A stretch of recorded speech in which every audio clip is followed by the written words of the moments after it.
My name is Monica. I'm 23, and I thought the worst part of my mother's 50th birthday party would be pretending to enjoy her passive-aggressive comments about my career. I was wrong. It started like every family gathering, me in the kitchen at 7 a.m., arranging white roses in crystal vases while my 26-year-old brother Dillon sprawled across the living room couch with his girlfriend Tracy, scrolling through his phone.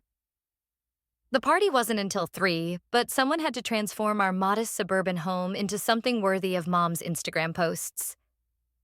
Monica, the napkins need to match the tablecloth exactly. My mother Carol called from her bedroom where she'd been getting ready for the past 2 hours. And make sure the silverware is polished. Mrs. Beer, Henderson will notice if it's not perfect. I bit back my response and kept folding napkins into perfect triangles. This was our dynamic. Dillon got to be the charming son who showed up with a bouquet from the grocery store, while I orchestrated every detail to maintain our family's reputation. "Wow, sis, you're really going all out," Dillon said, holding up his phone. I glanced over, assuming he was taking pictures for Mom's social media. This is some serious Martha Stewart energy. I smiled, thinking he was actually complimenting me for once. Just want everything to be nice for Mom's big day. Tracy giggled from beside him. She's so dedicated. Something in her tone made my stomach twist, but I ignored it. I had centerpieces to arrange and a 3-course meal to coordinate. The party went perfectly. 30 guests, endless compliments on the decorations, and Mom beaming as everyone praised her wonderful daughter who organized everything. I was washing dishes at 11 p.m., exhausted but satisfied, when my phone exploded with notifications. My best friend Pamela was calling frantically. "Monica, you need to check TikTok right now," she said, her voice tight with panic. "What? I don't even have TikTok." "Download it. Search for Dillon's account." "Monica, I'm so sorry." My hands shook as I downloaded the app and found my brother's profile. There it was, a video posted 3 hours ago titled, "When your sister peaked in high school and now she's the family maid." The thumbnail showed me bent over the dining table, carefully placing forks beside each plate. I pressed play, and my world collapsed. Look at Monica trying so hard to be the perfect daughter. Dillon's voice narrated over footage of me arranging flowers, polishing glasses, setting the table. Spoiler alert, it's not working. 23 years old and still desperate for Mommy's approval. This is what happens when you peak in high school and have nowhere to go but down. The video had 52,000 views. 52,000 strangers had watched my brother mock me while I worked to make our family look good. The comments were brutal. "She looks so pathetic." Imagine being this desperate for attention. The family disappointment vibes are strong. I called Dillon immediately, my voice shaking with rage and humiliation. "How could you post that? Those are strangers laughing at me." "Relax, it's just content," he said, and I could hear him smirking through the phone. "You're being dramatic as usual. It's not that deep." "Not that deep? You filmed me without permission and posted it for the world to mock." "Look, Monica, you were being extra today and it was funny. People relate to having that one family member who tries too hard. You should be thanked. You helped me go viral." I hung up, staring at my phone as the view count climbed higher. 55,000. 58,000. Each view felt like a slap, each comment a knife twist. But the video was just the beginning of Dillon's plan to destroy my life. If this story moves you or you've experienced family betrayal like this, please like this video and subscribe to my channel. Your support means everything as I share what happened next. The TikTok humiliation was still burning in my chest 3 days later when I opened my credit card statement. I nearly choked on my coffee. 8 charges I didn't recognize. A gaming headset for $250. Designer sneakers for $320. A leather jacket for $180. A smartwatch for $95. All purchased online, all shipped to my parents' house where Dillon still lived rent-free. $845 total. Money I didn't have, charged to a card I kept locked in my wallet. My hands trembled as I scrolled through the transactions. Each purchase was dated within the past month, right around the time I'd helped Dillon set up his new gaming setup and borrowed my card to verify his PlayStation account. He'd promised to delete the information immediately. I drove to my parents' house, my anger building with every mile. I found Dillon in his room, wearing the exact leather jacket from my statement, playing games on the headset I'd unknowingly bought him. "We need to talk," I said, holding up my phone with the credit card app open. He barely glanced away from his screen. "What's up?" "You charged $845 to my credit card," without asking. "Oh, that." He shrugged, still gaming. "I was going to pay you back." "When? You don't have a job." "I'm working on some projects, building my brand. The TikTok thing is taking off. I'm almost at 100,000 followers now, thanks to you." My stomach lurched. He was profiting from humiliating me, and now he'd stolen from me to fund his brand. I stormed downstairs to find Mom folding laundry in the living room. "He stole $800 from my credit card," I said, showing her the statement. Carol barely looked up from Dillon's designer shirts, the ones I'd apparently paid for. "Stole is a strong word, Monica. He's family. Family helps family." "Helps? I didn't agree to help. He took my card information and went shopping." "You know Dillon's been struggling since he dropped out of college. He's trying to build something for himself. Can't you be supportive?" I stared at her, incredulous. "So I'm supposed to fund his shopping sprees while I work 2 jobs just to pay rent?" "It's not shopping sprees. It's investments in his future.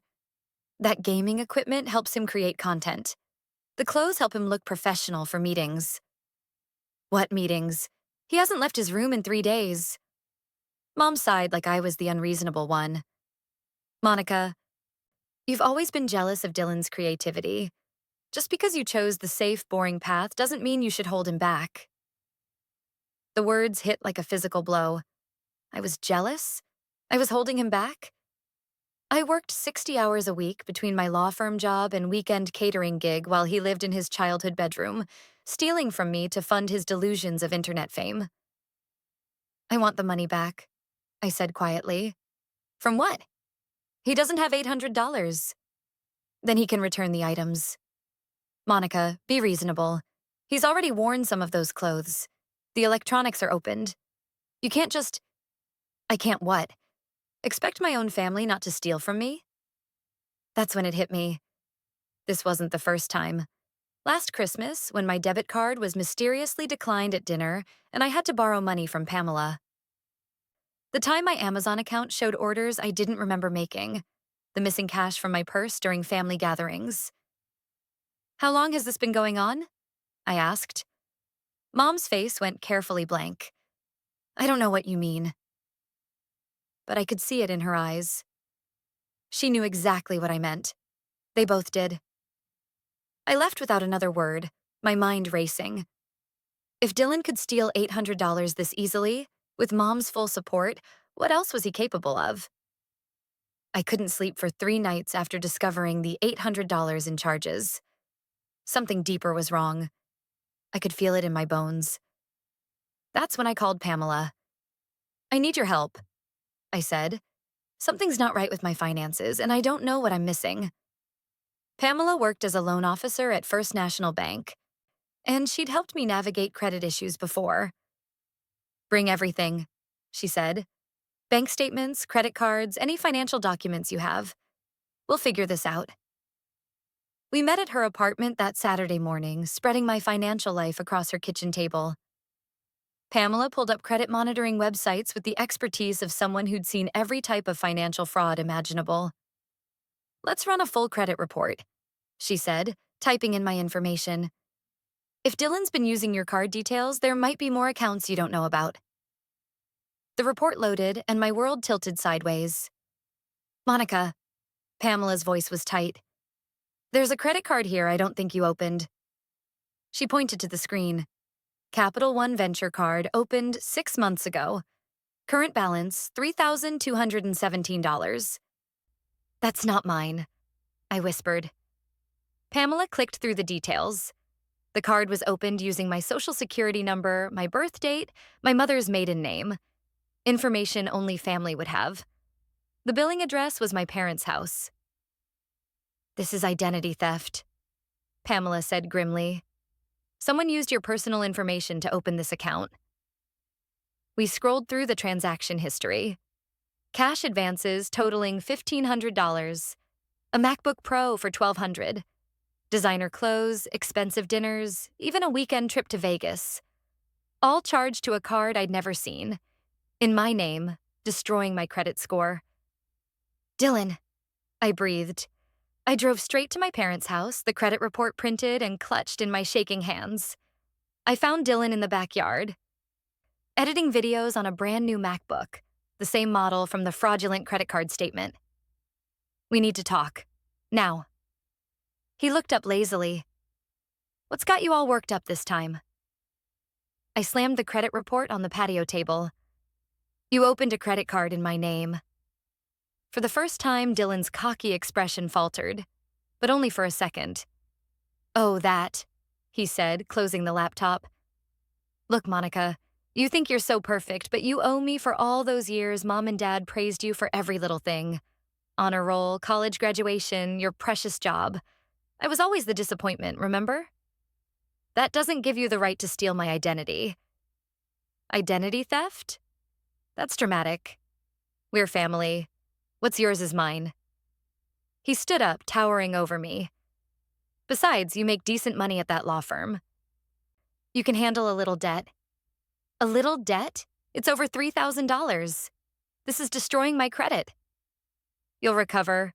You always do. Perfect Monica always lands on her feet." I stared at him, seeing a stranger. "You're talking about committing felonies like it's borrowing sugar from a neighbor." Dillon laughed, but there was something cold in his eyes now. "Felonies? Come on. Who's going to believe that I, your loving brother, would do something so terrible? Mom and Dad certainly won't. The credit report is proof." "Is it? How do they know you didn't give me permission and just forgot? You've been so stressed lately, working all those hours. Memory can be funny." My blood ran cold. He was already planning his defense, already manipulating the narrative. "Change the passwords," I said. "Cancel the card, fix this." "Or what? You'll call the police on your own brother?" He stepped closer. "Think about what that would do to Mom, to the family. Is your precious credit score really worth destroying everything?" I backed toward my car, suddenly afraid of this person I'd grown up with.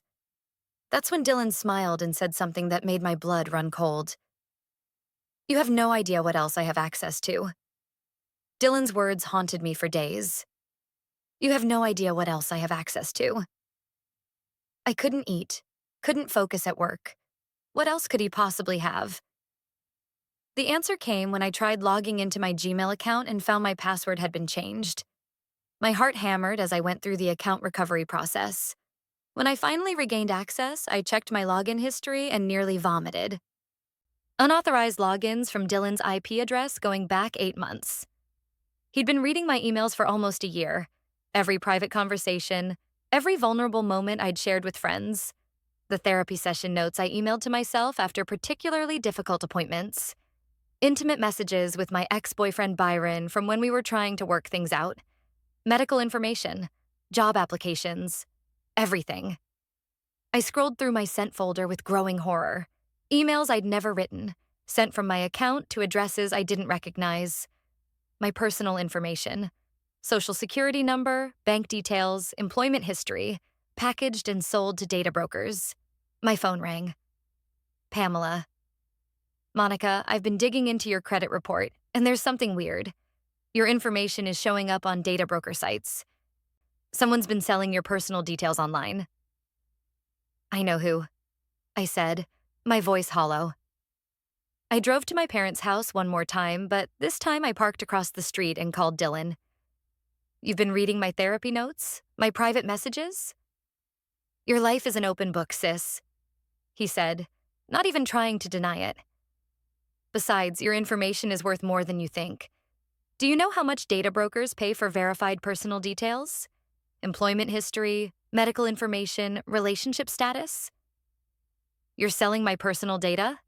That's not just theft, that's..." Smart business. You should thank me for monetizing your boring existence. Someone might as well profit from your pathetic life. I hung up, shaking with rage and violation. He'd read my therapy notes about childhood trauma, about feeling inadequate in our family. He'd seen my most vulnerable moments with Byron, my fears about our relationship. He'd turned my pain into profit. But it got worse. I checked my Instagram, Facebook, even my LinkedIn.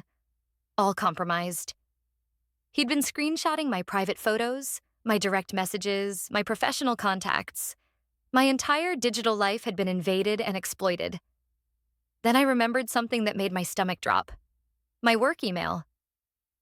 I used the same password recovery questions, the same personal information he'd already stolen. I called our IT department immediately. Hi, this is Monica from Legal. I need to check if there's been any unusual activity on my work account. Actually, Monica, we've been meaning to call you, said Jake from IT. We've detected several unauthorized login attempts on your account over the past few weeks. We've been monitoring it. But you should change your password immediately. My blood turned to ice. Have there been any successful logins? A few, yes. Someone accessed your account from an external IP address and downloaded several client files. We need to discuss this with your supervisor immediately. Client files, confidential legal documents, attorney-client privileged information.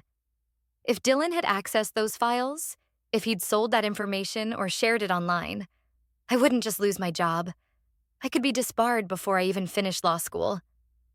I sat in my car outside my parents' house, watching Dillon through the window as he lounged on the couch, probably planning his next violation of my privacy. He'd stolen my money, my identity, my most intimate thoughts, and now, potentially, my entire career. My phone buzzed with a text from an unknown number. Saw your info online. Interested in meeting up? I have your address and work schedule. A stranger had my personal information because my own brother had sold it. I wasn't just financially violated. I was physically unsafe. But when I checked my work email, I found something that could destroy everything I'd worked for. Have you ever had a family member betray your trust this deeply? Let me know in the comments how you would handle this situation, because what I discovered next changed everything. The work email contained a message that shattered what was left of my world. It was from my mother's email address, sent to my supervisor 3 days ago. Dear Mr. Peterson, I'm writing about my daughter Monica's recent behavior. She's been under tremendous stress and making concerning financial decisions. As her mother, I'm worried about her judgment regarding confidential matters. I thought you should be aware. Carol Matthews. My own mother was trying to sabotage my career. I screenshot the email with trembling fingers, then called the one person who might give me answers. Tracy. Dillon's girlfriend had always seemed uncomfortable with his behavior, and I was desperate enough to try anything. Tracy, I need to ask you something, and I need you to be honest with me. There was a long pause. Monica, I've been wanting to talk to you. About what? About what Dillon and your mom have been planning. I can't keep quiet anymore. It's gone too far. We met at a coffee shop across town. Tracy looked nervous, constantly checking over her shoulder. Your mom gave Dillon your social security card last month, she said quietly. She said you'd never notice because you keep all your important documents in that filing cabinet in your old room. My stomach dropped. My own mother is helping him steal from me? It's worse than that. They've been planning this for months. Your mom keeps track of your work schedule, your paycheck amounts, even your credit score. She tells Dillon when you get paid, when you're stressed, when you're most likely to give in to family pressure. I stared at her, unable to process what I was hearing. They think you're too weak to fight back, Tracy continued. Dillon says you'll always cave because you're desperate for their approval. Your mom agrees. She says you've always been the manageable child. Manageable? Tracy pulled out her phone. I recorded some of their conversations because I knew this was wrong. Listen to this. She played an audio file. My mother's voice came through clearly. Monica makes good money at that law firm. If we position it right, we can get her to take out a business loan for Dillon. She won't say no if we make it about family loyalty. Dillon's voice responded, "How much do you think we can get?" "At least 20,000. Maybe more if we time it right. Wait until she's feeling guilty about something, then hit her with the family obligation angle." I felt sick. They were discussing me like I was a bank account, not a person. "There's more," Tracy said. "They've been going through your mail when you visit. Your mom photographs your bank statements, your credit card offers, anything financial. She gives it all to Dillon." "Why are you telling me this?" Tracy's eyes filled with tears. "Because I have a sister, and if someone was doing this to her, I'd want to know. What they're doing isn't love, Monica. It's exploitation." She showed me text messages between Carol and Dillon from just yesterday. "Carol, Monica seemed suspicious when she was here. We need to move faster on the loan plan." Dillon, "Don't worry. I have enough dirt on her now to keep her quiet if she tries to fight back." Carol, "What kind of dirt?" Dillon, "Let's just say her work email has been very educational." My hands shook as I read. They weren't just stealing from me. They were planning to blackmail me with my own compromised information. "They're planning to approach you next week," Tracy said. "Some story about Dillon needing startup capital for his social media business. Your mom's going to cry about how hard it's been supporting him, how you're the only one who can help." I sat in stunned silence. My entire family had conspired against me, treating me like a resource to be exploited rather than a person to be loved. I left the coffee shop with Tracy's recordings and a burning determination. For the first time in months, I wasn't just reacting to Dillon's attacks. I was going to fight back. I called Pamela first. "I need your help building a case. Can you come over tonight?" Then I made a call I'd been avoiding. Byron, my ex-boyfriend, worked in cybersecurity for a major tech company. Despite our complicated history, he'd always been protective of me. "Monica, is everything okay?" "No, it's not. I need your professional help. Someone's been hacking my accounts, stealing my identity, and I think they're selling my data online." "I'll be right over." That evening, my small apartment became a war room. Pamela spread financial documents across my dining table while Byron set up his laptop, running digital forensic software I'd never heard of. "Let's start with what we know," Pamela said, pulling out a legal pad. $845 in unauthorized credit card charges. $3,217 on a fraudulent credit card. Email accounts compromised for 8 months. Byron's fingers flew across his keyboard. "I'm tracing the digital footprints from your compromised accounts. This is sophisticated for a family member. He's been covering his tracks." Within an hour, Byron had uncovered a digital crime spree that made my stomach turn. "Monica, he's been doing this to others too. Your cousin Sarah, your neighbor Mrs. Chen, even Tracy's sister. I found at least 6 other victims in his network." "So I'm not his only victim?" "Not even close. He's been running a systematic identity theft operation, using family connections to gain trust and access to personal information." Pamela documented everything. Screenshots of unauthorized transactions, Tracy's recorded conversations, email logs showing the breaches, even the original TikTok video that started it all. "We need legal advice," I said. "I know someone at my firm who handles criminal cases." The next morning, I sat across from Sarah Chen, a senior partner who specialized in white-collar crime. She reviewed our evidence folder with growing amazement.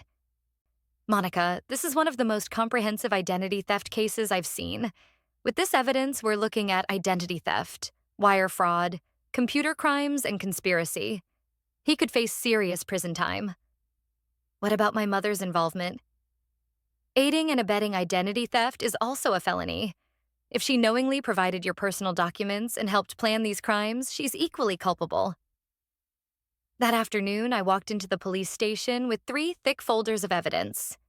Detective Rodriguez listened to my story, examined the documentation, and nodded grimly. "We'll open an investigation immediately. This level of systematic fraud requires multiple felony charges." 2 weeks later, I got the call I'd been waiting for. Dillon was being arrested. It happened during Sunday dinner at my parents' house, a family gathering I wasn't invited to, but my cousin Sarah was. She called me immediately afterward, her voice shaking with excitement. Monica, you should have seen it. The police showed up right in the middle of dinner. Everyone was there, aunts, uncles, grandparents. What happened? Two officers walked in and said, Dillon Matthews, you're under arrest for identity theft, wire fraud, and computer crimes. He tried to run, but they caught him in the backyard. I could picture the scene. Dillon in handcuffs, our extended family watching in shock, the carefully maintained facade of our perfect family crumbling in real time. Your mom completely lost it, Sarah continued. She was screaming at the officers. This is all a misunderstanding. Monica, tell them. But you weren't there to save her. What did you say? I told everyone the truth. About the TikTok video, the stolen money, the identity theft.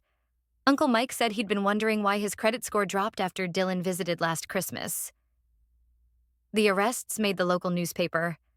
Local man arrested for multi-victim identity theft scheme. The article detailed how Dillon had used family connections to steal from relatives and neighbors with his mother's assistance. Carol was arrested 3 days later for conspiracy and aiding identity theft. The image of her being led away in handcuffs was shared across our small-town social media groups. My phone rang constantly. Extended family members apologizing for not believing me sooner, neighbors thanking me for exposing Dillon's crimes, even strangers offering support. The only misunderstanding, I told Detective Rodriguez when he called with updates, was thinking they were my family. If you think justice was served here, hit that like button. But if you want to know how this completely transformed my relationship with my family, keep watching, because the aftermath was incredible.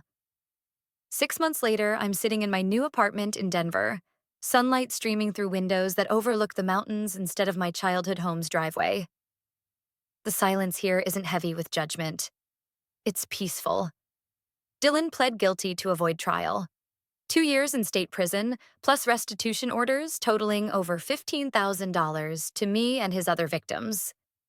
The judge called his crimes a systematic exploitation of family trust and noted that his lack of remorse made rehabilitation unlikely. Carol lost her job at the insurance company when the arrests became public. Her employer couldn't risk keeping someone involved in identity theft on staff. She's facing her own legal battles, conspiracy charges, aiding and abetting, and civil lawsuits from Dillon's other victims. The house I grew up in is for sale now, the proceeds going toward legal fees and restitution payments. I don't feel sorry for either of them. You look different, Byron said when he visited last weekend. We'd been rebuilding our relationship slowly, carefully. You're not the same person who was setting tables and hoping for approval. You're stronger.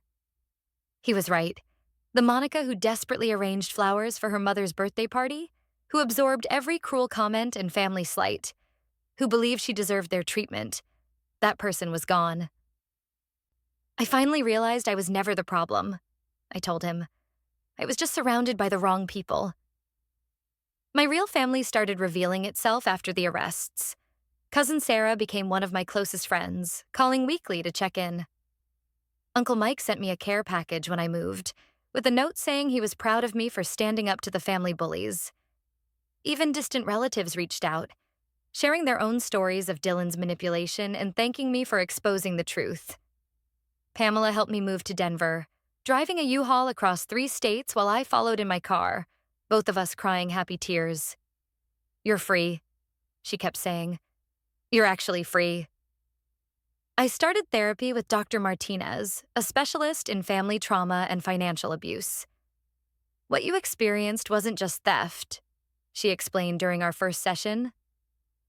It was systematic emotional and financial abuse designed to keep you dependent and compliant.